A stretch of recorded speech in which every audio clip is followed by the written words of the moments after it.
For today's video, ayan, gagawa tayo ng pineapple jam. Ito yung pineapple natin na tinadtad, tubig, ayan, asukal. Yan lang, lagyan natin sa kawali.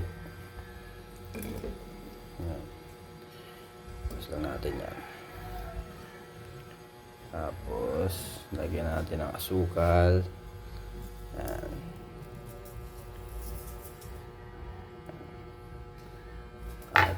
Lagyan natin ng tubig. Yan. Yan, okay na yan. Nakita nyo ganyan yung tubig, okay na yan. Kasi magkakatas pa naman yung yung pinya na yan. Tapos kukuha lang tayo ng konting asin. Yan. Asin. So, konti lang, ganito lang oh. Ito yung panimbang sa tamis. Yan. Para matimbang yung tamis. Tapos, sundihan na natin. Yan.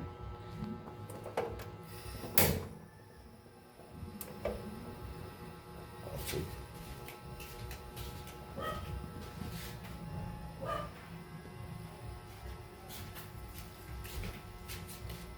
Yung saktong apoy lang. Yan. Tapos, haluin lang para pag-mix lang yung asin sa yung asukal.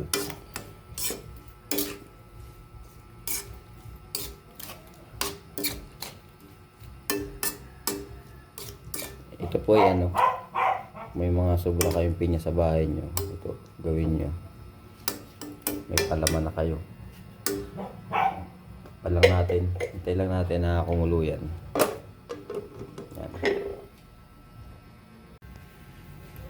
Yan, at dahil kumulo na nga, sa natin. Yan, halu-haluin lang. Yan, sa madurog siya. Yan.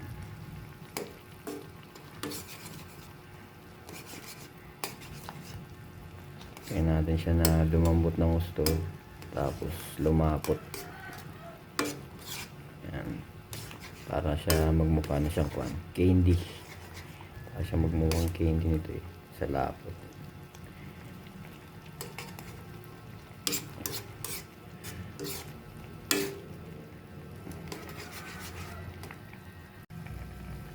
Yan. Habang kumukulo siya ng ganyan. Yan. Check nyo lang baka mamaya matuyo ng tubig. Takpan natin ulit. Check natin. Uy, malapit na. Nakita nyo ganyan, oh. Medyo malapot na po yan. Yan, oh. Yan, malapit na po yan. Haluin lang.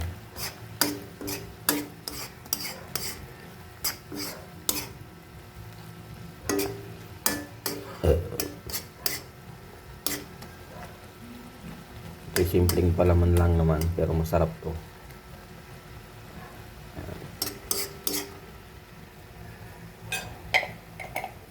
Takpan natin ulit.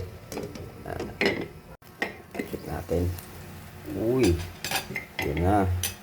Palapot na. Yun na po yun, oh. Yan.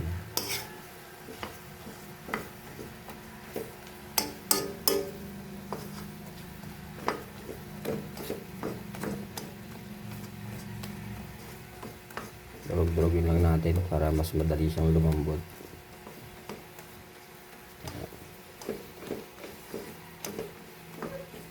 Para siyang para siyang nagmumukha na siyang candy.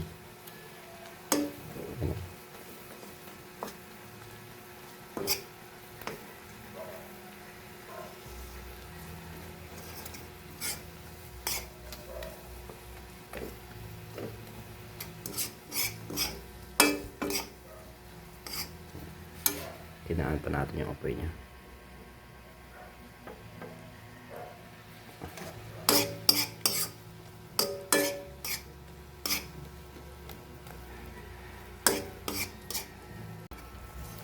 And guys, pag nakita nyo na pong ganito yan,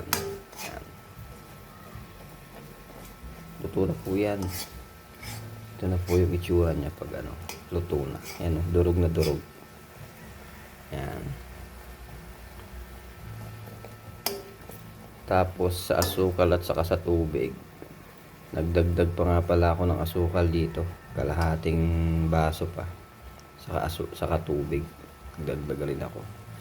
Bahala na kayo mag-adjust ng asukal niya. Saka yung tubig. Basta wag lang siyang matuyuan. Wag lang siyang matutong. Yan. Ito yung finished product niya. Oh. Pagka nakita nyo, ganito na siya kalapot. At ganito na rin siya kadurog. Yan. Ito na po yun. Yan. Luto na po yan. Hindi na po yung patayin.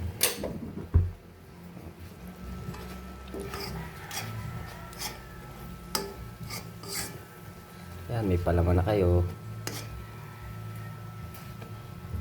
Sarap po niyan.